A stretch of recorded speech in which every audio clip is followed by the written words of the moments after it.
Well, the trial got underway today in Brown County Court for Jacob Cayer, who's charged in a double murder prosecutors say was like a real-life horror movie. That 2016 attack in Hobart, killing 25-year-old Sabrina Teague and her mother, 63-year-old Heson Teague. Joel Kennedy, who was Sabrina's boyfriend at the time, survived.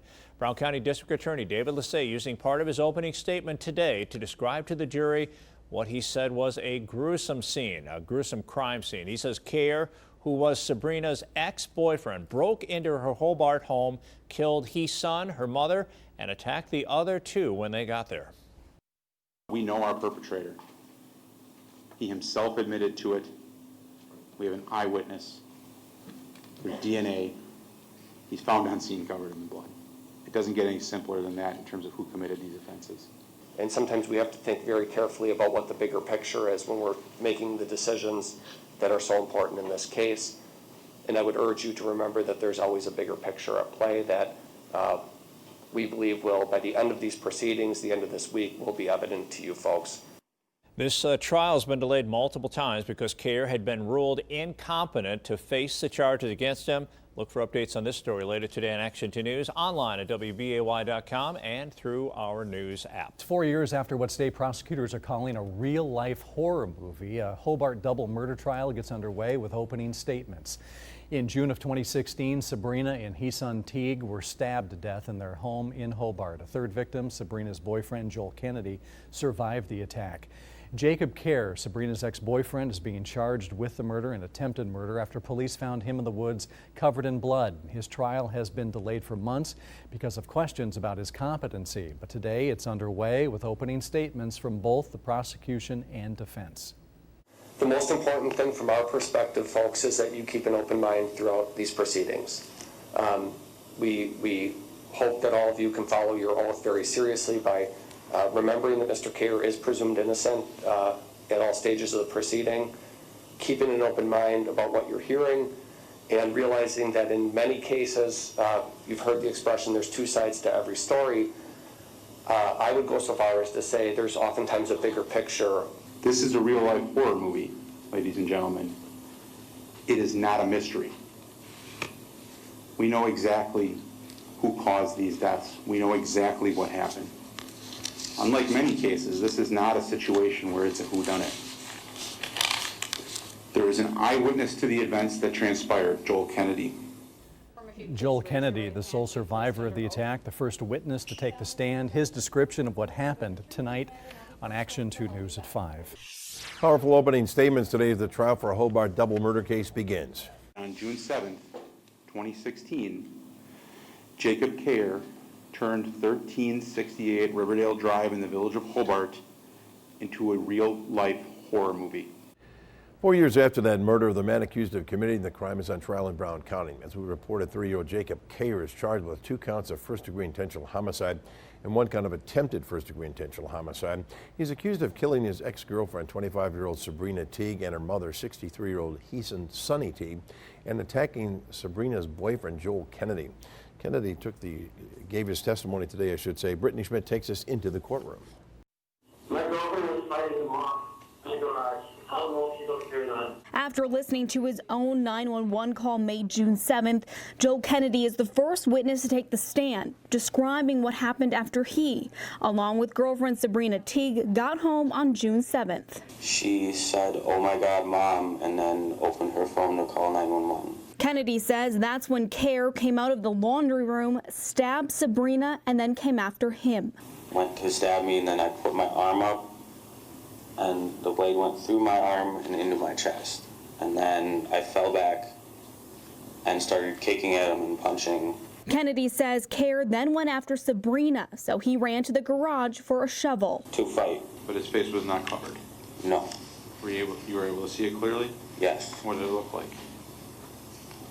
Plain. Kennedy says Sabrina and Cayer followed him to the garage. Kennedy hits Cayer with a shovel and runs back inside to call 911.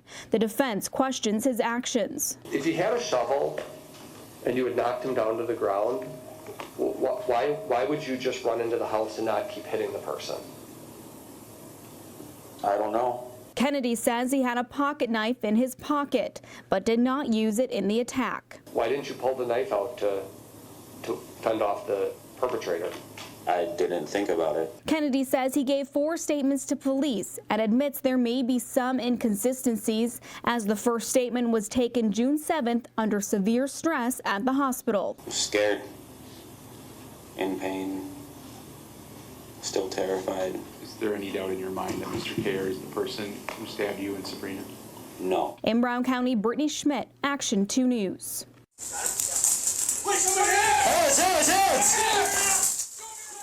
Tonight on Action 2 News at 6, new body camera video released as officers describe where they found Cayer after the murders.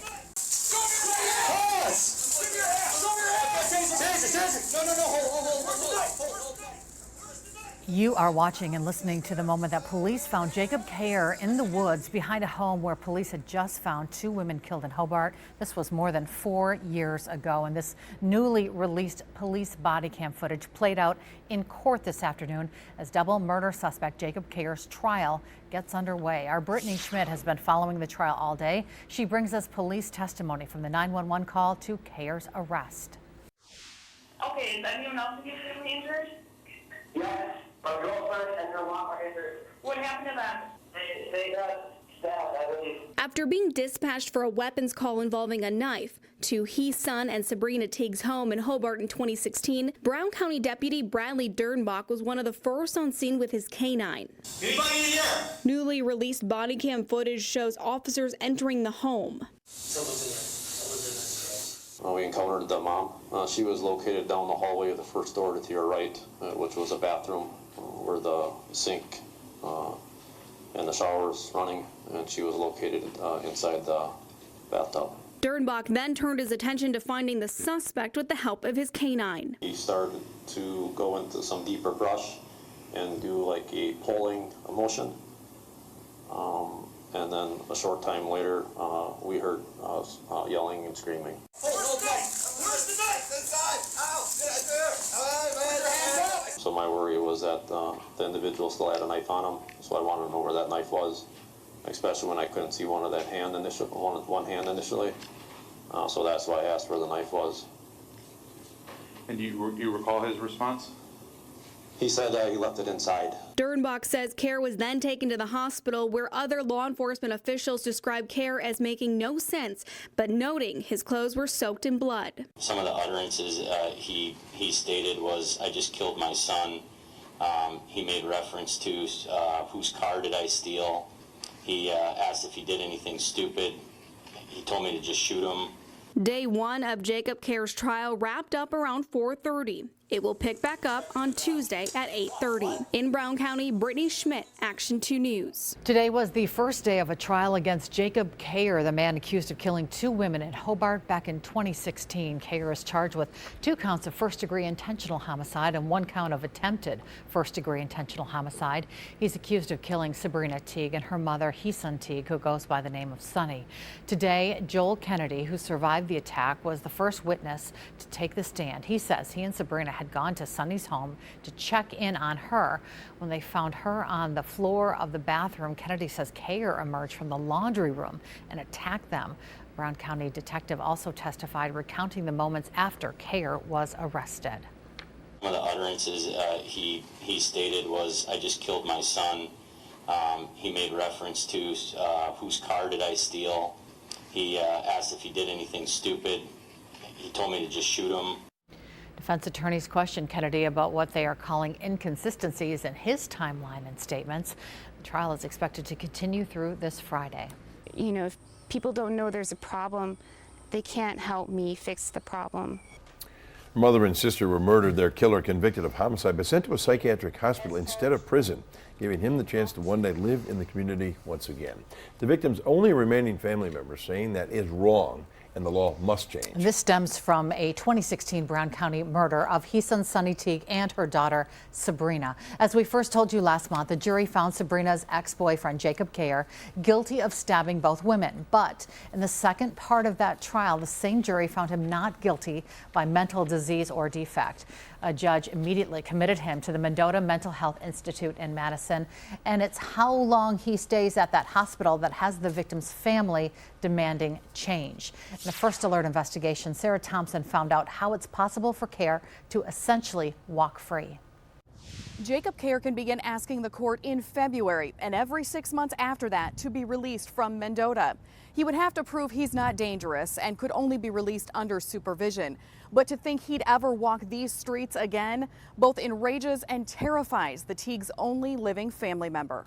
At night, I dreamed of my mom and sister, alive, whole, and on the cusp of being murdered. "Don't go downstairs. He's waiting for you," I would shout. He had taken lives that didn't belong to him. He made two beautiful people stop existing. Because no one had the power to undo the injustice of their deaths, I did the next best thing.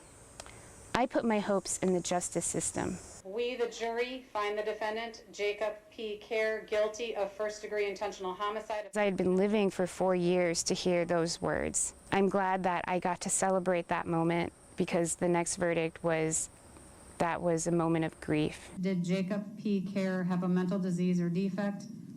Answer, yes. And I therefore am going to order that Jacob Cayer be placed in institutional care. I had to immediately leave the courtroom when that verdict came in. It was extremely upsetting. No relief, no peace, and for Sarah Mae Teague, no justice. After 7 delays over 4 years, Jacob Cayer's trial ended abruptly in the late hours of day 4 when the judge committed Cayer to a psychiatric hospital. But because he wasn't going to prison, there would be no sentencing hearing weeks later. That night was Sarah Mae's only chance to address the court, but she was too stunned to speak. You wanted to talk to him, though, or address him in court? Oh, absolutely. I have a lot to say. So she reads to us the words she'd planned for the court to hear. After the trial ended, I visited their graves and was struck with a new and different grief I had never had before. I feel so bad, I said to the burial plots that are now my mother and sister's homes. I'm so sorry. I tried so hard, but I couldn't get you justice. You deserved more. I failed. Her pain is rooted in that second verdict of not guilty by insanity, or NGI. It overrides the guilty verdict that would have meant Cayer stayed locked up for life. Part of that verdict is, yes, he did it, and no, that doesn't change, the repugnancy of what he did. But he, due to his mental state, cannot be held accountable. Well, they really meant that.